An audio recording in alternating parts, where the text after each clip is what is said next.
Welcome to the problem-solving set for analysis of nucleic acids at the molecular level. This first question is just a simple application of theory. It says, name the blotting procedure that allows for detection of each of the following. So this first, to detect DNA, this blot is known as the Southern blot. And this was actually the first blotting procedure to be discovered. The next one is for RNA, and that uses the Northern blot.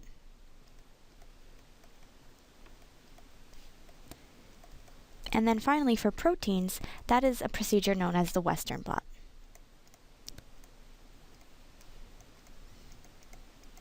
So we didn't particularly go into these the details of these blotting procedures in theory, but you can always look online.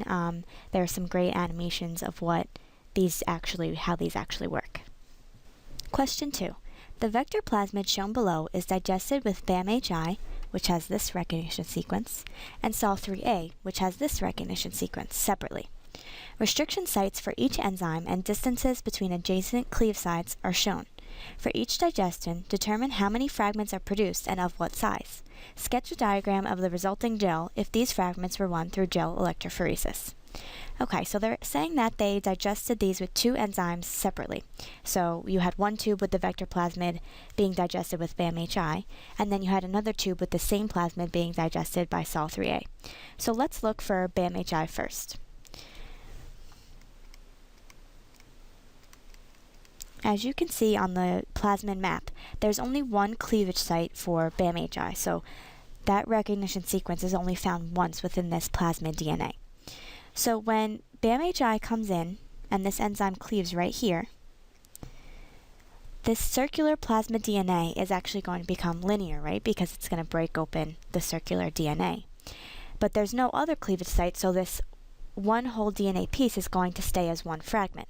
So the length of this fragment, you can get that by just adding up these smaller lengths that they give you in the map.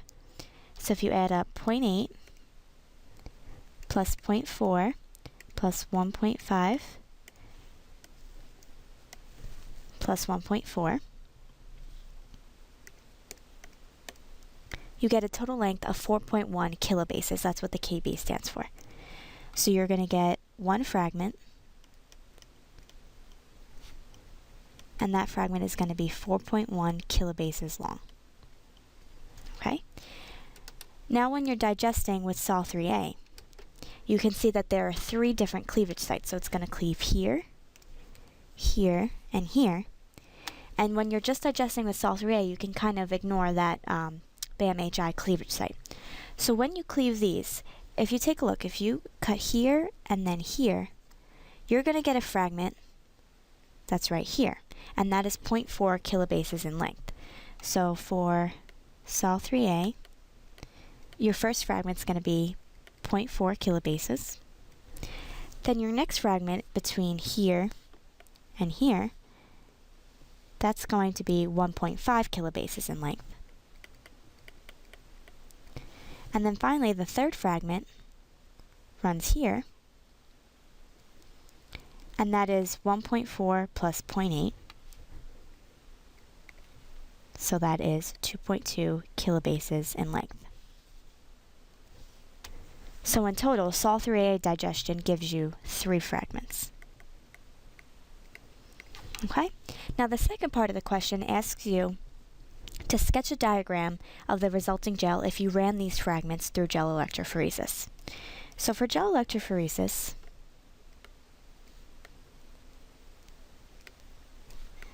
you need to know some things about DNA. First of all, DNA has an overall negative charge. So when you run it through gel electrophoresis, you run it through an electrode gel, and the charges of the gel run from a negative pole to a positive pole. And you start up here, these are the wells. I'm going to write 2 wells because there's just 2 different digestions that we're going to put in. Will it be the BAM fragments and it'll be the Sol3A fragments. Now, DNA, because it's negatively charged, when an electric current is run through this gel, it will move toward the positively charged end. what you need to know about sizes is that smaller fragments actually run further down the gel, and that's because agarose is what the gel is made of, and that acts as a molecular sieve. So there's pores within the agarose that the smaller molecules can go through a lot faster, and the larger molecules actually kind of get stuck and they lag behind. So what are our fragment sizes? We have the BAM-HI is 4.1. Just going to write that down here so we don't have to scroll. And the sols are 2.2, 1.5, and 0.4. So all the DNA is going to move toward this positive electrode. But the smallest fragment, which is 0.4, is going to move the farthest down because it'll go through the sieve more easily. So we can draw it somewhere down here. And remember, this is just a rough sketch. They don't move linearly with respect to length, but there are some DNA standards that you run, and that's how you map out what fragment sizes are moving where. But this is just a rough sketch, so we can say that this is the 0.4 fragment. Then the next fragment is going to be the 1.5, so we can put that somewhere over here. Then it's going to be 2.2. And then finally the 4.1 is going to be the one that moves the least. And that's because it's the largest fragment and it will get stuck within the agarose. So I just thought I'd show you a picture of a gel that I actually did in lab. It's a little messy, and you can see that this lane right here, this is what a DNA standard is. So you can see all of these, and they're given from a stock company that you order it from, and they tell you what each band represents, like what kilobase fragment it represents. And then you can look at your sample and compare to see what size that fragment actually is. So don't mind the messy standard over here. It was like my first gel that I did. Okay, so that answers this question. Problem 3. A plasmid is digested with the restriction enzymes 1. BAM-HI, 2. Sol3A, and 3. BAM-HI and Sol3A together, which is represented B plus S. The fragments produced will run through a gel electrophoresis, which is shown below. Sketch a circular restriction map of the plasmid with cleavage sites for both enzymes. So first what we're going to do is focus on the enzymes where they were digested with just one enzyme. So we're going to focus on those lanes.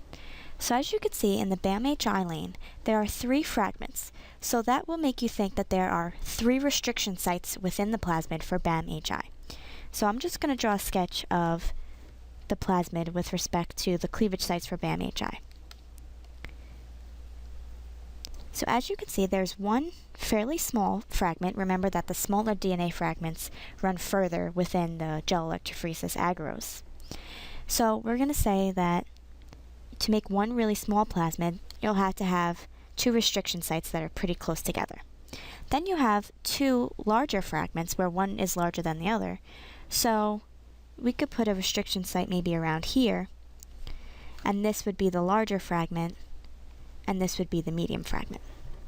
Okay, now for Sol3A, you can see that there's only one fragment within its gel lane, and that makes you think that there is only one cleavage site for Sol3A, so we can write anywhere really, and that cleavage site will take it from a circular plasmid to a linear DNA. Now to compare and get the final map for this plasmid, you have to compare the single digestion lanes to the double digested lanes.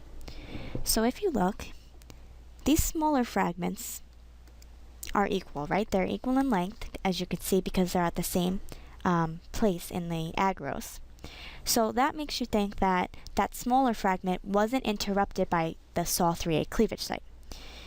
Now this fragment on BAM-HI is also the same length in the B plus S digestion, so again that wasn't interrupted by the Sol3A cleavage site. However, this middle fragment in B doesn't have a corresponding fragment in the double digestion. Instead, there are 2 smaller fragments that you don't see anywhere in the B or the S digestions. So that makes you think that this Sol cleavage site was somewhere in the middle of that fragment in BAM-HI. So to get a total plasmid map, let me draw it here. You can redraw the sketch that we did for B. So we had 2 cleavage sites that were close together to make that small fragment, and then you had one over here that made a larger fragment and a medium fragment. Now, as we saw just from the analysis of this gel, that medium fragment was interrupted by the Sol3A cleavage site. So we're going to draw that Sol3A cleavage site somewhere within that fragment, within this fragment right here.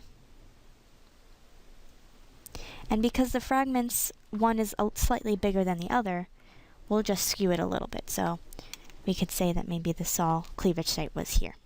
So this is the final plasmid map.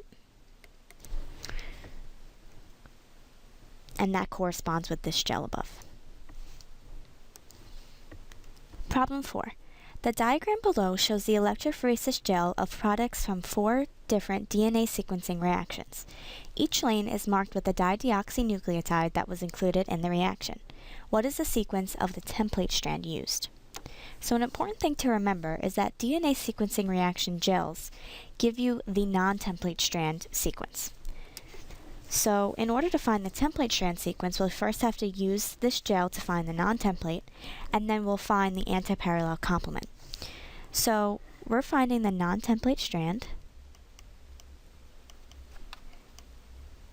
and this gel is going to give it to us in the 5' to 3' direction. So we're going to start at the bottom here,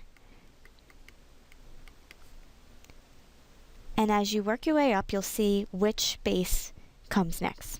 So this first fragment is in the dideoxythymine gel lane. So the first DNA base is a T.